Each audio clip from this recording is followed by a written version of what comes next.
you think the hurdle of selling a company is getting a price. Yeah. And that is a hurdle. Yeah. But in reality, it's one of 10 hurdles. And what you're not ready for when you sell a company, or you don't really anticipate.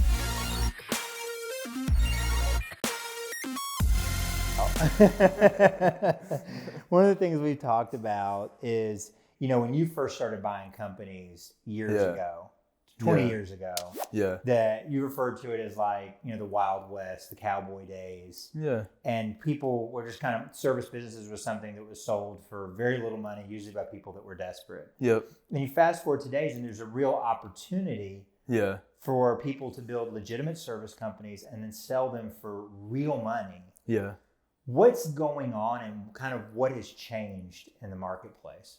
I think, and I'm not the expert in this, Yeah. but what I see has happened in that is consolidation has rolled through all kinds of industries. It happened, we're old enough to remember Blockbuster, and when whatever that guy's name is out of Miami, he rolled up all the mom and pop video rental stores and made Blockbuster, and there was just Blockbuster in Hollywood after a bit. And then it happened when I was a kid. I remember it specifically in the trash company. We had a mom and pop trash company. It was Toll's Trash. Okay. And it was they had, I think, 12 or 20 trash, and they had built a nice little business. Well, Republic, Waste Management, who are the other guy, they rolled through and consolidated the waste. So there aren't a lot of waste management companies anymore, right? And it's happened in the restaurant industry. Like Darden goes through and consolidates restaurants, and so they own, I don't know, I forget their brands, but Longhorn and 6 other brands are all part of this conglomerate, and then the others are all part of this conglomerate. And so that kind of consolidation has rolled through lots of industries. Even in the manufacturing, like there aren't that many auto manufacturers anymore.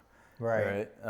And so I call it the Eye of Sauron if you're a Lord of the Rings. Like, I just recently watched Lord of the Rings. Yeah. So the Eye of Sauron, the private equity groups who have done all these consolidations of industries, the next frontier was the service industry. So it's happening not just in our field, in the cleaning and painting field, so pressure washing, window washing, painting. There are private equity groups, big funds, family funds or hedge funds, big funds of money that are looking at these companies as viable option for kicking out cash. And part of the reason they liked the cleaning industry, so it happened in the cell phone industry. How many cell phone little companies did they have? All these little carriers, and now you've got a handful of them. So it happened there. And the cleaning industry is seen as kind of the cell phone industry, as in it gets these monthly payments. Like bigger companies like monthly payments. They like monthly contracts. They like service contracts where you're showing up every month and cleaning this. So it's just seen as mailbox money, right? It's not exactly, but that's kind of how it's perceived. And they're consolidating the service industry. So they're doing it in our industries, but it's happening in HVAC, it's happening in electric and plumbing. A lot of the PE groups, they want to get all 3 of those together. So they bought a local one here in Jacksonville, an HVAC company, and then they overlay the other services that their electric services and their plumbing services at their other companies. So they get this company that's producing $10 million, and they can get it producing $20 million because they're overlaying all their other services on their customer base. So it's consolidation that's happening in the service sector. And so that is different than what was happening 20 years ago. The private equity groups weren't interested in. No. Okay. And so it was just little mom and pops everywhere. And I have a heart for mom and pop businesses. I've always been in one. Someday I may own one again. Like, I think they're great, and there's always room for that. Like, that will always be a viable alternative, in my opinion.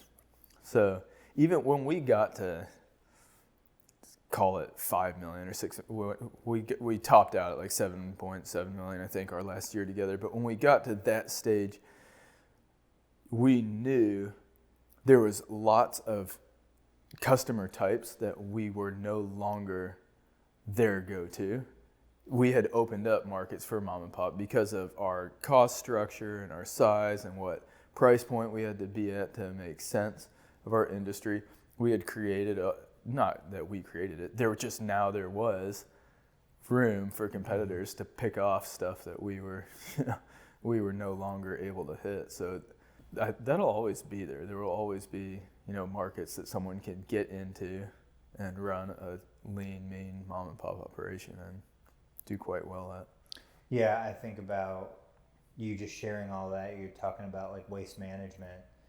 I think about like where we just moved out into a rural area. We pay a private trash person.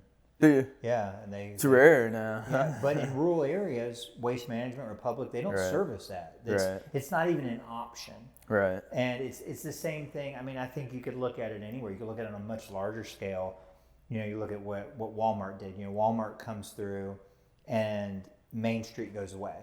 Right. But to run a Walmart, they have to run them in certain size areas. They have to have certain amounts of population within a certain radius to support a footprint. And then you have on the back of that, the cycle comes back around and the Dollar Generals come in these little tiny footprints and put them in rural spots. Yep. And they basically dot the map in between it. And it's you think about what they've done as a company. So I think it's very interesting. But right now we're just in a cycle where there's a lot of consolidation in service businesses. So the primary buyer, when you're thinking about selling your business, the primary buyer is not like your competitor.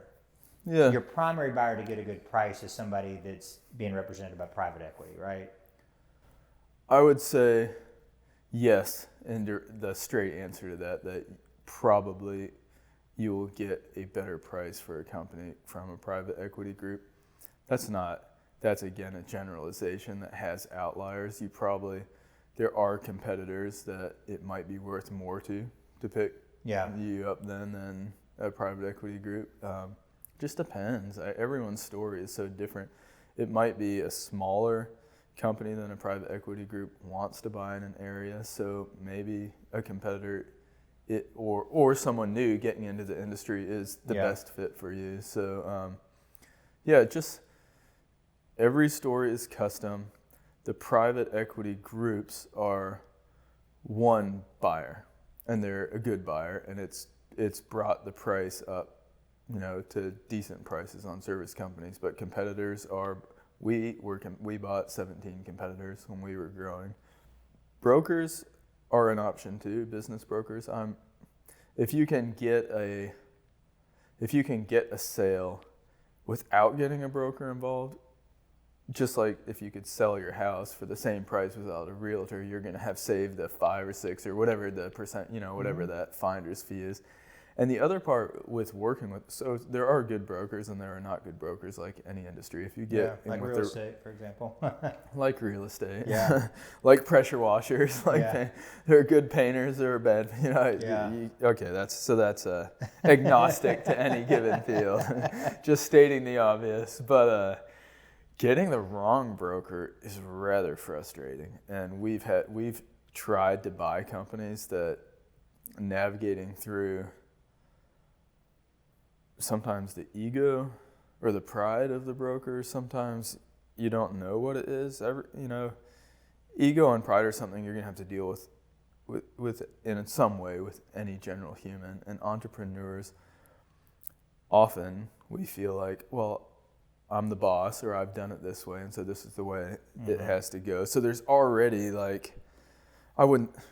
not really competing egos, but there's strong personalities involved in this negotiation. And then you get the various strong personalities and a broker that has a strong personality in the middle of that. Then you're dealing with all these personality issues instead of, I'm getting lost in the words, but I would say an entrepreneur who has negotiated his way into business often will negotiate the best sale of his business as well. Yeah. I would say to the general owner, you usually will do the best job negotiating for your best interest on your company without a middleman. And if you can go directly to a buyer and negotiate that, you'll probably have the fastest and the best deal. That's my opinion, what I've seen on the different ways it's gone. Yeah. I know that when you apply I'm just gonna play devil's advocate on cool. this. Yeah. Yeah, that's a good idea to do that. When you take a process that somebody is not used to going through, fair. You know, and I think whether you're That's talking fair. about real estate or the transaction of a business, Yeah. Sometimes if you have the right person Yes. involved, there's value in having somebody that can walk you through the process. Absolutely. If they genuinely have your best interest. Yes. You know, at heart. Yes. I 100% agree. And I think there is definitely a need and a usefulness for a broker, and I've dealt with great brokers, and it has expedited the sale because the broker was representing an owner, and they were able to help that person go through the mental hurdles of what you think the hurdle of selling a company is getting a price. Yeah. And that is a hurdle. Yeah. But in reality, it's one of 10 hurdles. And what you're not ready for when you sell a company, or you don't really anticipate, you realize your identity has gotten involved somewhat, but you don't realize how much that somewhat is. And and there's this whole process. And so, to your point, if you have a broker, it doesn't even have to be, if you have a broker, a mentor, a seasoned business person who you trust that will help hold your hand, not that you need your hand held, but will help walk you through the process, I should say, it's great. You know, it's a valuable thing. And I think that goes back to the whole having mentors and people you trust around you that will say things that don't necessarily agree with your viewpoint. So you're getting diverse views and then able to make a good decision with those views. I've been around real estate my whole life. My mother's a broker, real estate broker. Oh boy, so I struck a nerve. No. I found it very interesting to kind of see all the sides of it. Yeah.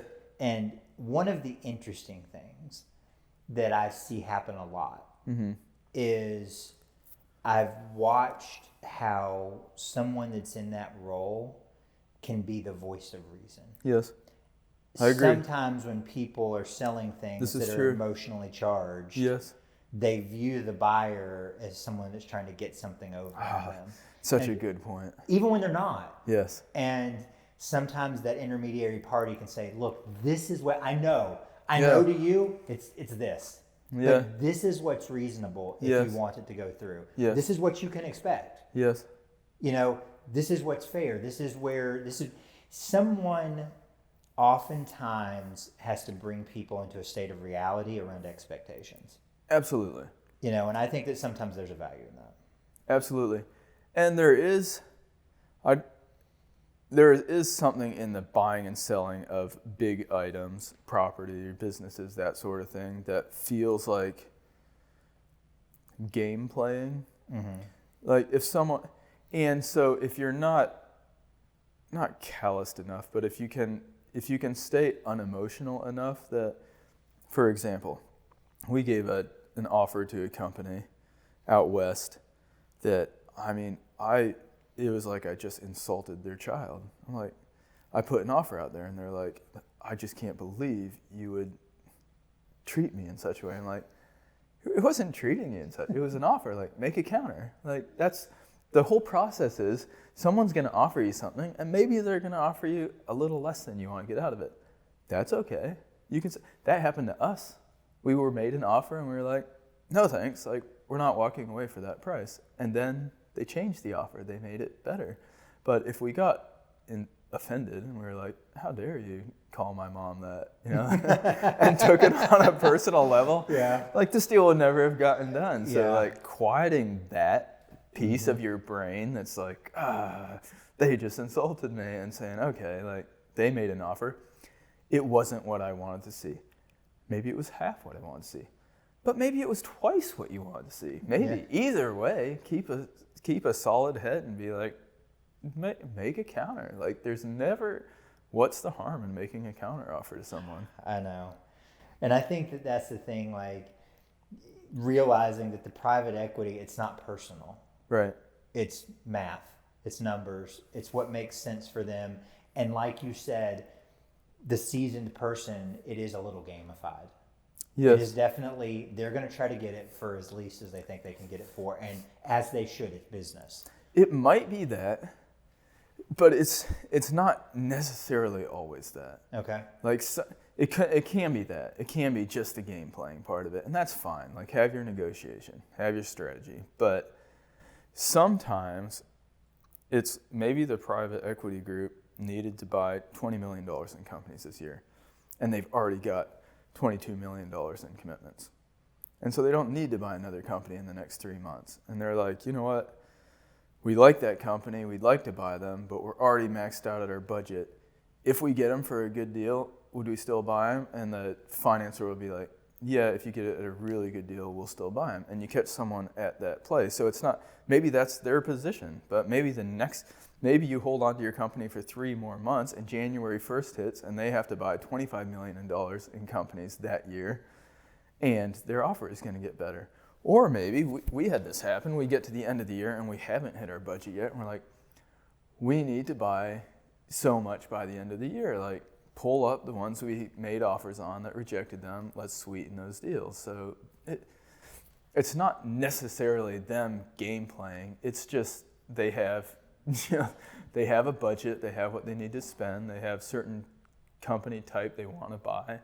Your company might fit into that demographic at that moment, so they make a better offer. So So the last thing I do kind of want to hit on this, I want to sell my company. Cool. Where do I find these people? Where do I find a buyer?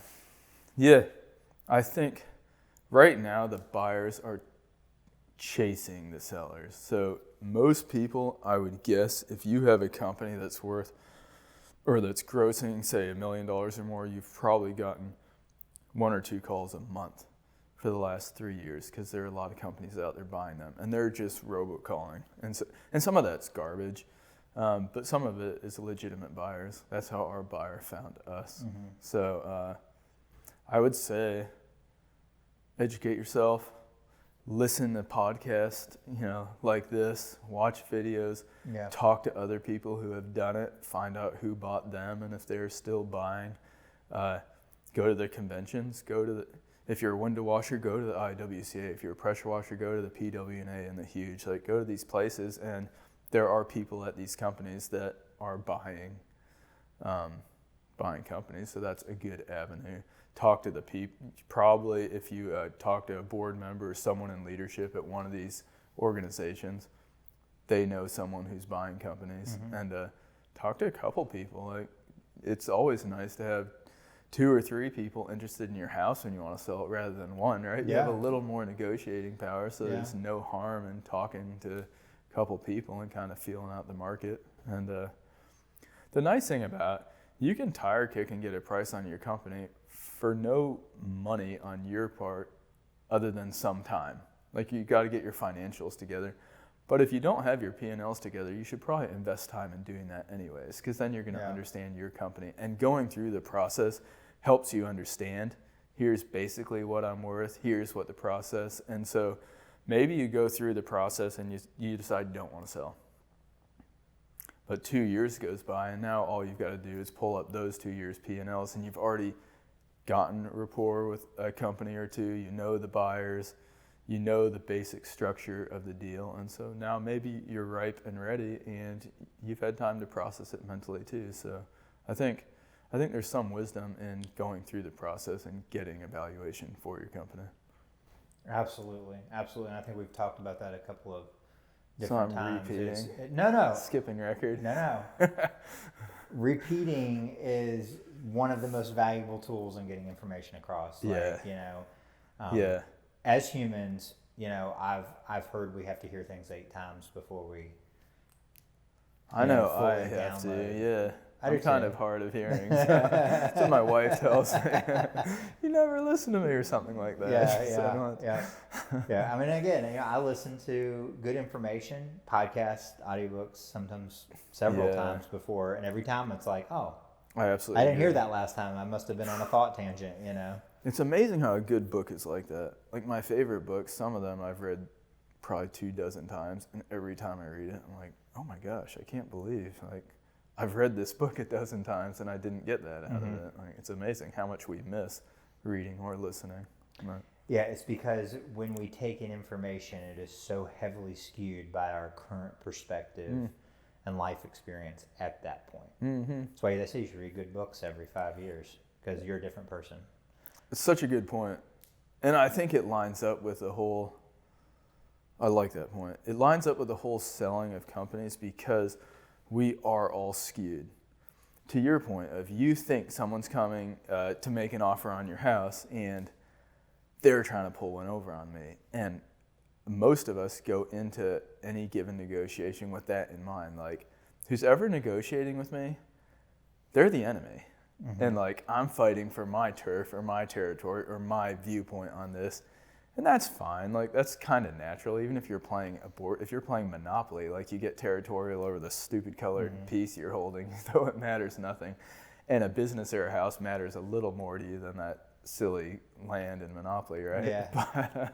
But there is naturally, I guess, a competitive kind of nature and a hearing of, someone comes to you to buy your business, a perception of, now this is the enemy or the competitor or whatever. So putting some of that to rest is helpful. The reality is, in most negotiations, both parties want the same outcome. That's interesting. So it's really just a matter of finding, is there a common ground to get to that outcome? And, you know, so I think, I know I was a little pessimistic about that, so I'm retracting that just a little bit. But the truth is, if you know, the company that's buying, the equity firm, they want to buy the company. If they've expressed interest, they want to acquire it. That's right. And, you know, if you know that you want to sell it, it's just really a matter, like anything else. Can you come to an agreement that's good for all parties, that everybody can live with? So anyway, I think this was a great conversation. Yeah.